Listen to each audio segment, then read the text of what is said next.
Bismillahirrahmanirrahim. Assalamualaikum warahmatullahi wabarakatuh. Selamat malam Bapak Ibu sekalian. Selamat bergabung kembali di webinar LKP Konsultan Indonesia periode 35. Pada malam hari ini kita memasuki materi keempat di periode kali ini, yaitu dengan topik perencanaan pengadaan pagu indikatif APBN yang akan dibawakan oleh narasumber kita yang tentunya kompeten di bidangnya, yaitu Bapak Kurniawan Ilyas selaku PPK kompetensi. Baik Bapak Ibu sekalian, tanpa perlu berlama-lama, langsung saja kita dengarkan pemaparan materi dari Bapak Kurniawan Ilyas. Dipersilakan Pak. Baik, terima kasih.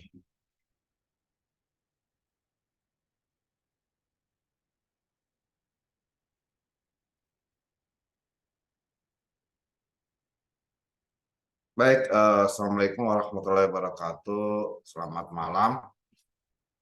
Materi hari ini adalah perencanaan pengadaan untuk tahapan atau pada tahapan pagu indikatif. Ya, jadi pagu indikatif itu kalau di APBD itu dia ya, PPAS ya, PPAS, platform anggaran sementara ya. Jadi kalau di APBN itu adalah pagu indikatif. Baik, kita masuk di fokus bahasan ya, pagu indikatif, siklus anggaran, tahapan perencanaan dan kesimpulan. Apa sih itu pagu indikatif? Pagu indikatif itu kalau dari definisinya adalah ancar-ancar awal. Ancar-ancar awal ini berarti semacam asumsi. Ya, jadi ancar-ancar awal ini kalau dalam bahasa yang lebih statistika ya, bahasa statistika itu semacam asumsi ya. Kalau kita pernah melakukan riset itu adanya asumsi ya, anggapan awal ya, perkiraan awal pagu anggaran yang berasal dari evaluasi angka dasar dan inisiatif baru ya dalam penetapan pagu untuk APBN. Jadi dalam penetapan pagu indikatif ini ya, setelah ya, diubah atau berubah akan menjadi pagu anggaran ya, menyesuaikan ya. Jadi setelah ada penyesuaian terjadi perubahan yaitu menjadi pagu anggaran. Nah, pagu anggaran ini tentu dibahas ya dan disetujui DPR. Nah, setelah terjadi penyesuaian yang di mana pagu indikatif menjadi pagu anggaran, maka akan ada pagu alokasi anggaran. Jadi itu mindset di ketika ingin menyusun perencanaan dan penganggaran dalam pengadaan barang dan jasa, yaitu untuk belanja anggaran pendapatan dan belanja negara ya, APBN itu sendiri. Jadi pagu indikatif berubah menjadi pagu anggaran dan dibahas oleh DPR dan melalui penyelesaian bersama DPR dengan pemerintah yang disebut pagu alokasi anggaran. Jadi dari pagu indikatif lalu masuk di pagu anggaran dan tahapan terakhir setelah disetujui dan dibahas DPR akan menjadi pagu alokasi anggaran ya, pagu alokasi anggaran. Kita lihat ya alur penyusunan pagu indikatif ya. Jadi presiden ya dalam perpres atau keputusan menetapkan arah kebijakan prioritas anggaran itu sendiri ya. Jadi kalau presiden ini kalau di bahasa APBD ya, di bahasa APBD tentu harus ada surat edaran ya, surat edaran bersama atau surat edaran tentang arah kebijakan ya, platform anggaran sementara atau kebijakan umum anggaran ya. Jadi kebijakan umum anggaran itu sendiri. Nah, pagu indikatif ini atau disebut PPAS ya di APBD eh, terdiri dari apa? Ya, terdiri dari angka dasarnya. Belanja operasional ya. Nanti kita lihat apa itu belanja operasional. Yang pasti belanja operasional itu adalah belanja gaji salah satunya, belanja gaji pegawai. Ya. Ada juga kalau angka dasarnya terpanggu indikatif adalah belanja non operasional berkarakteristik operasional. Apa saja ini dilihat ya. Untuk operasi pertahanan keamanan ya, tugas dan fungsi pertahanan keamanan, komponen tahapan atau keluaran berkaitan dengan fungsi satkernya ya. Jadi untuk komponen operasional penyelenggaraan pendidikan ya, ini yang pendidikan, riset, pendidikan tinggi, yang punya tugas dan fungsi satker ya di bidang Kementerian Agama, riset dan pendidikan sendiri. Kalau untuk di komponen 005 ini untuk komponen dukungan penyelenggaraan tugas ya, hanya dimiliki kementerian atau lembaga yang sesuai dengan fungsinya ya dapat mempunyai komponen fungsi 005. Komponen ini merupakan bagian atau tahapan dari output ya teknis atau tugas dari satker. Jadi kalau kita lihat ada belanja operasional, ada belanja non operasional berkarakteristik operasional, ada belanja non operasional. Berarti di luar dari ini ya. Jadi di luar dari ini. Nah, kalau untuk belanja operasional dan belanja non operasional berkarakteristik operasional ya. Jadi kita lihat ya, komponen 001, 002 ini apa? Kalau ini 003 ya. Fungsi bidang pertahanan, fungsi pendidikan, termasuk juga yang 05 yang hanya dimiliki KL yang tugas dan fungsinya dapat mempunyai detail tersebut. Artinya apa secara detail bisa dirinci ya kalau untuk kementerian atau lembaga. Nah, dalam pembahasan pagu indikatif ini, angka dasarnya ini ada ada semacam bilateral ya antara kementerian dan Direktorat Jenderal Anggaran ya, DJA ya. Jadi ini dibahas. Nah, untuk belanja non operasional di luar komponen ini, itu pra-rilateral. Siapa ini? Ya, pra-rilateral yaitu ya salah satunya kementerian lembaga, keuangan, ya, ataupun dirjen anggaran, termasuk juga di Bappenas, ya. Kalau ada inisiatif baru, maka ada meeting trilateral, ya. Itu tadi kementerian lembaga, keuangan, ya, bisa DJA, dirjen anggaran dan Bappenas itu sendiri. Nah, arah kebijakan presiden ini sudah harus arah kebijakan presiden ini diatur di Perpres ya, di Perpres, di Kepres bisa dilakukan, tapi selama ini di peraturan presiden ya, peraturan presiden tentang arah kebijakan dan prioritas anggaran. Ya setiap tahun diperbarui ya. Jadi kementerian lembaga ini memutaikan angka dasar berdasarkan kebijakan tahun berjalan. Apa kebijakan tahun berjalan itu adalah ya berdasarkan RKP ya, rencana kerja pemerintah, berdasarkan REJA, berdasarkan RPJMN ya itu sendiri. Yang kedua, kalau arah kebijakan dan prioritas anggaran ini sudah harus ada evaluasi kinerja tahun sebelumnya. Nah ini berdasarkan laporan keuangan pemerintah ya, pemerintah pusat, ataupun juga hasil audit atau hasil LHP dari BPK.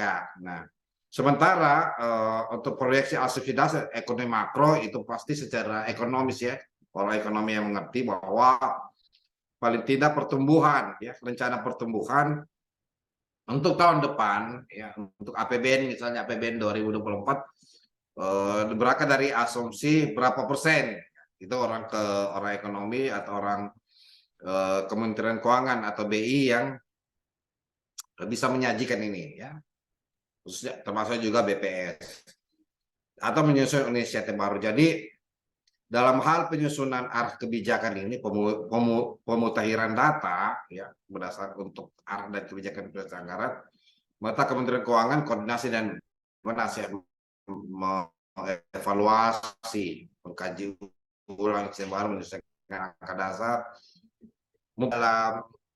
dalam apa namanya kemampuan ataupun juga memperhatikan penerimaan dan pendapatan dalam sebuah fiskal di sebuah anggaran ataupun fiskal untuk membiayai ya kegiatan-kegiatan yang berkaitan dengan pagu ini. Jadi ini kelihatan bahwa komponen 01 dan 2 merupakan komponen belanja wajib dialokasikan ya. Jadi ini belanja wajib ini. Kalau komponen 01 dan 02 ya. Jadi ini belanja wajib bilateral saja, DJA-nya dengan KL ya, KL. Sedangkan komponen 03 sampai 05 ini adalah belanja non operasional berkarakteristik operasional, penuhi pengalokasinya oleh kementerian terkait. Dalam hal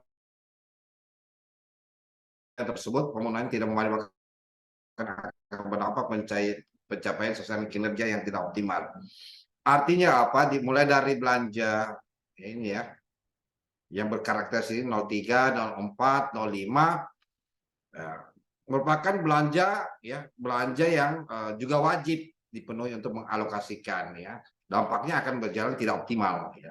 Itu sendiri, dukungan penyelenggaraan, dukungan operasional pertahanan ini menjadi penting ya.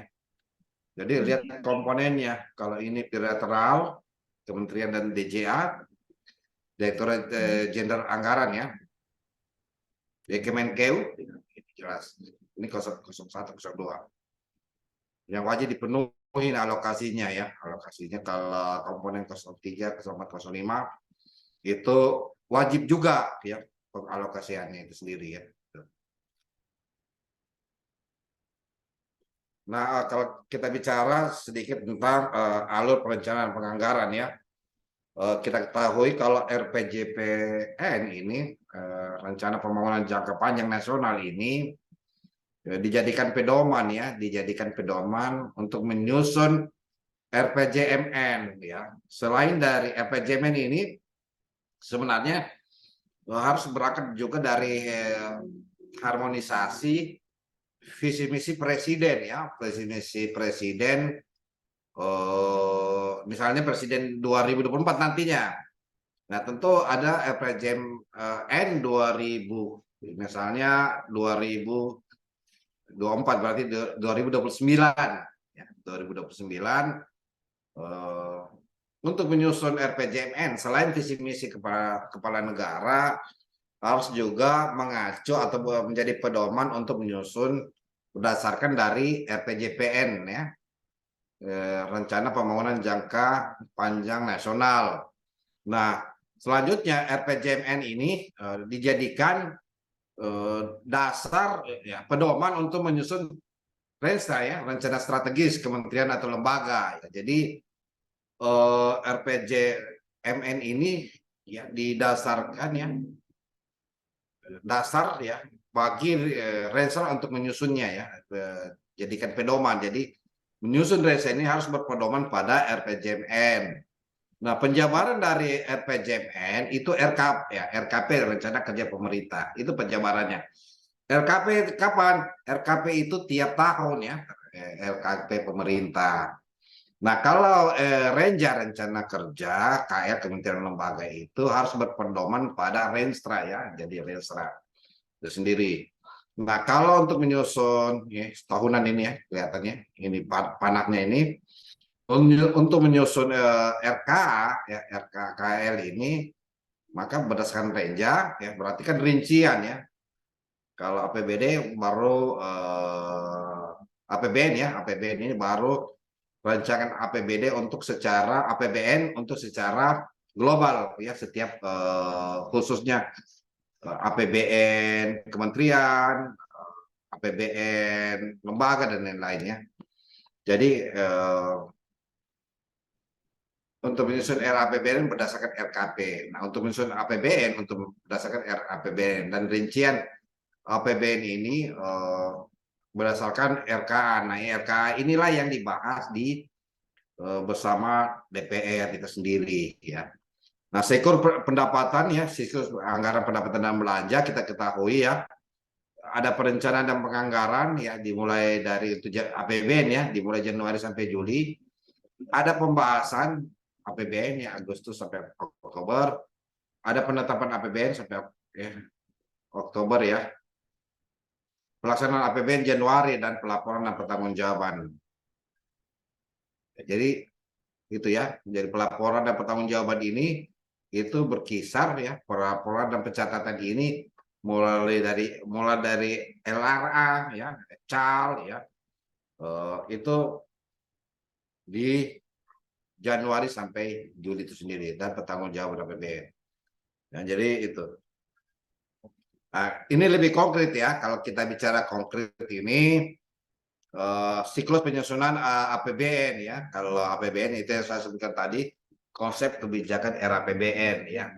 Nah, kapasitas fiskal ini resource envelope ya. Ini envelope ini. Kalau sering kita dengar ya, amplop ini itu asal katanya dari envelope ya. Envelope ini resource ini sumber envelope ini adalah amplop ya, sumber amplopnya gitu. Atau kapasitas fiskal. Nah, surat Menteri Keuangan ke Menteri Perencanaan bahwa ada kapasitas fiskal ya, semacam penerimaan, rencana pendapatan untuk disampaikan ke perencanaan. Nah, di Kementerian Perencanaan lah yang membuat ya ancar-ancar atau asumsi awal di bulan Maret sebenarnya, di bulan Maret yaitu pagu indikatif. Nah, pagu indikatif. Nah, untuk itu pagu indikatif sebenarnya baru ancar-ancar, baru asumsi. Jadi belum secara konkret tergambar program, kegiatan, unit kerja dan lain-lain. Baru ancar-ancar kesiapan atau proyeksi dari Menteri Keuangan yang disampaikan ke Bappenas untuk berapa pagu indikatif untuk seluruh kementerian masing-masing misalnya, dan pembahasan RKP ya, kemampuan fiskal, RKP ya, rencana kerja pemerintah ya. Nah, RKP ini surat bersama ini antara surat Menteri Keuangan dan surat Bappenas ya, Bappenas. Nah, kalau untuk RKP ya, ataupun PPKF ini kemampuan fiskal ya, ini ada Perpres RKP-nya ya, Perpres RKP. Jadi kita lihat Pago ini, KMK ini adalah keputusan Menteri Keuangan ya. Jadi keputusan Menteri Keuangan pada saat penyusunan Pagu, maka disitulah masuk sebenarnya Pagu anggaran ya, masuk penyusunan perencanaan pengadaan ya, berdasarkan apa? RKA KL ya, atau Renja. Atau Renja. Kalau kita lihat ya, kalau bicara Renja berarti setelah ya penetapan Renja ya, diacu ya. Jadi Renja ini harus mengacu pada RKP ya, RPJM dijabarkan untuk menyusun Renja, diacu oleh Renja ya, atau menyusun Renja berdasarkan RKP dan berpedoman pada Renstra itu sendiri. Nah, kita lihat bahwa di Juni ya akan terbit itu KMK, keputusan Menteri Keuangan. Keputusan Menteri Keuangan akan berkaitan dengan apa? Ya, daftar ya standar biaya umum misalnya, atau standar satuan harga gitu ya. Betul. Nah, di Agustus ini RUU ya kita lihat ya, kementerian lembaga menyusun inisiatif baru atau indikasi kebutuhan. Nah, ada konsep fiskal rancangan awal ya, RKP pagu indikatif di bulan Maret ini ya. KL juga menyusun Renja. Nah, ada pertemuan dari trilateral ya antara kementerian, lembaga, Kementerian Perencanaan dan Kementerian Keuangan. Selanjutnya dari pertemuan itu dituangkan dalam pokok-pokok kebijakan fiskal, ya, ekonomi makro, RKP disahkan di bulan Mei melalui peraturan presiden, ya, peraturan presiden. Lalu ditetapkan berapa ya pagu, ya, ya pagu anggaran yang telah disetujui di DPR di pertengahan Juli dan menjadi dasar, ya, menjadi dasar penyusunan RKA. Ya, jadi ketika pagu ini disetujui, maka ya, maka jelas disitulah dasar untuk menyusun RKA kelembagaan. Nah, RKA inilah yang dimana maksudlah di situ penyusunan perencanaan dan pengadaannya gitu.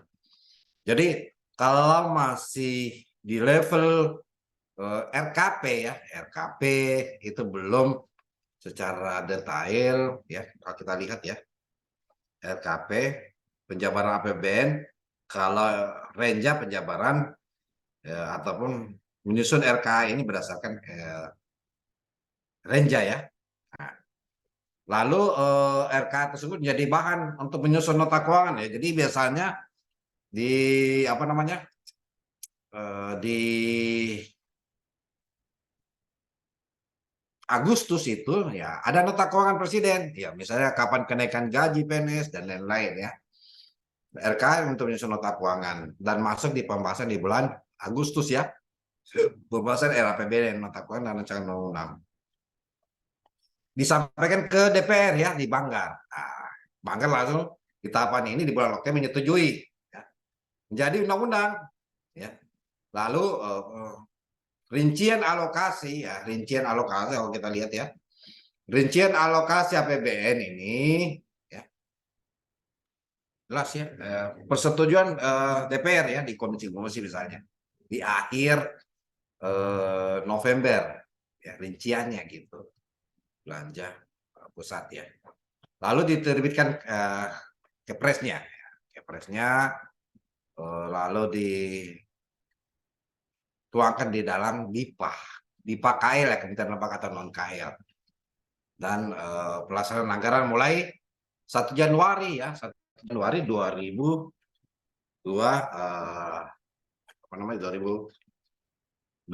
misalnya gitu. Jadi kapan pagu ya, kapan perencanaan pengadaan itu ya pada saat di menyusun RK. Pagu indikatif baru ancar-ancar atau asumsi awal ketersediaan uang gitu, ketersediaan uang untuk membiayai ya, atau membelanjakan, termasuk juga ancar-ancar terhadap penerimaan itu sendiri ya. Nah, kalau kita lihat ya susunan APBN ya jelas ya, arah kebijakan, rencana resource envelope ya dan lain-lain. Ini DJA, Presiden, Bappenas ya, asumsi prioritas pembangunan, ya, koordinasi dengan DJA, lalu kementerian lembaga ya pada saat menyusun ini, penyusunan resource envelope ya, usulan kebijakan APBN dan apa namanya asumsi prioritas pembangunan. Di situ ada surat edaran ya, surat edaran menyusun pagu indikatif, surat edaran bersama menuju pagu indikatif ya. Itu yang saya jelaskan tadi ya, yang saya jelaskan ini ya, surat edaran bersama. Edaran bersama lalu dituangkan dalam bulu renja ya. Kalau renja kita ketahui penyusunannya berpedoman pada Rensra ya. Kalau renja penyusunan pada, kalau RKP pada RPJM N misalnya ya, RKP pemerintah, rencana kerja pemerintah harus berdasarkan itu dan diacu oleh renja itu sendiri. Jadi ini tahapannya ya, tahapan. Sehingga di sini juga tahapan di sinilah bisa dimasuk ini apa sih kebutuhan kita dalam hal barang gitu ya. Akun belanjanya seperti apa? Apakah termasuk belanja ya, sebut ya belanja operasional non ya, belanja non operasional, operasional dan seterusnya ya.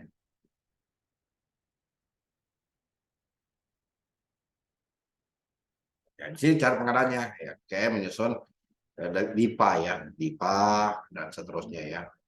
Itu tentang konsep perencanaan pengadaan di APBN ya. Kalau di panggung indikatif sudah jelas bahwa panggung indikatif itu baru ancar-ancar ketersediaan uang ya. Bisa sejak awal sebenarnya kalau kita bicara panggung indikatif kita sudah menyusun pagu indikatif ya, bukan pagu indikatif, itu kewenangan di Bappenas dan Keuangan ya, Kementerian Keuangan. Namun setidaknya ya kalau dari hal tersebut ya, setelah pagu indikatif menjadi RKP ini kan masih global ya, Kem ya, global, nanti sudah masuk di pagu anggaran yang ditetapkan dalam Kementerian Keuangan ini ataupun masuk di nota keuangan, itu baru bisa khususnya untuk penyusunan RKA ya, RKA ini ada di level RAPBN ya, RAPBN. Jadi RKA ini ya, RKA menjadi bahan untuk menyusun di bulan Agustus ya, di bulan Agustus. RKA menjadi bahan untuk menyusun nota keuangan dan rancangan APBN dan masuk ke tahapan pembahasan RAPBN ya bersama Banggar gitu. Jadi pada saat pembahasan pasti melibatkan mempertimbangkan masukan DPD ya. Gitu. APBN disetujui oleh DPR, disahkan dalam bentuk undang-undang di bulan Oktober ini. Ya. Sama penyusunan RKA dan lain-lain. Jadi kesimpulan penyusunan perencanaan pengenaan sesuai kebutuhan rencana Renja ataupun RKA KL. Demikian, serahkan kepada moderator. Baik Bapak Ibu sekalian, itulah tadi pemaparan materi yang luar biasa dari narasumber kita. Selanjutnya kita beralih ke sesi tanya jawab atau diskusi. Bagi Bapak Ibu yang ingin mengajukan pertanyaan bisa langsung mengaktifkan mikrofonnya, dipersilakan.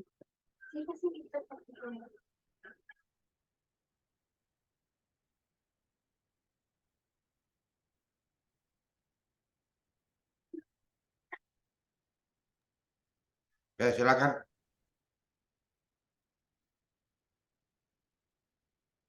Silakan, saya Sultan bertanya.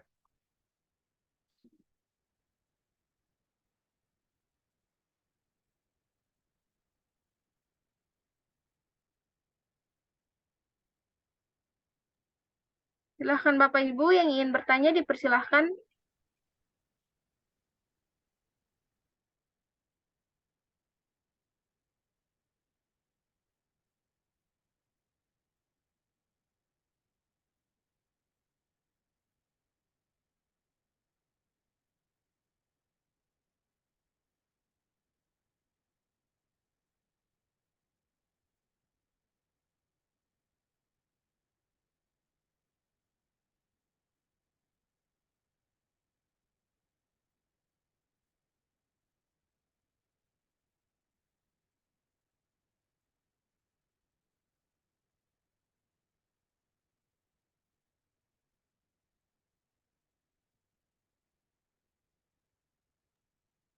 Mungkin tidak ada, Pak. Oh, iya. Oke. Bagaimana, Pak? Kita tutup saja. Ya mungkin cukup ya, karena antara APBD dan APBN sama saja, cuma kalau APBN jauh lebih masih lebih cepat ya, lebih fleksibel dalam hal penyusunan perencanaan dan penganggaran dan penyusunan perencanaan dan pengadaan ya. Jadi APBN masih lebih fleksibel, lebih luas ya. Kalau APBD sangat kaku sehingga memang banyak permasalahan dalam hal penyusunan itu. Demikian saya serahkan kepada moderator. Baik, hadirin sekalian, demikianlah rangkaian webinar pada malam hari ini. Saya ucapkan terima kasih kepada narasumber atas kesediaan waktunya. Saya juga ucapkan terima kasih kepada Bapak Ibu yang sudah menyempatkan untuk bergabung di webinar pada malam hari ini. Semoga ilmu yang didapatkan bisa bermanfaat untuk Bapak Ibu sekalian. Pada akhir kata, saya selaku moderator pamit undur diri. Mohon maaf apabila masih banyak kesalahan dan kekurangan di webinar pada malam hari ini. Wassalamualaikum warahmatullahi wabarakatuh.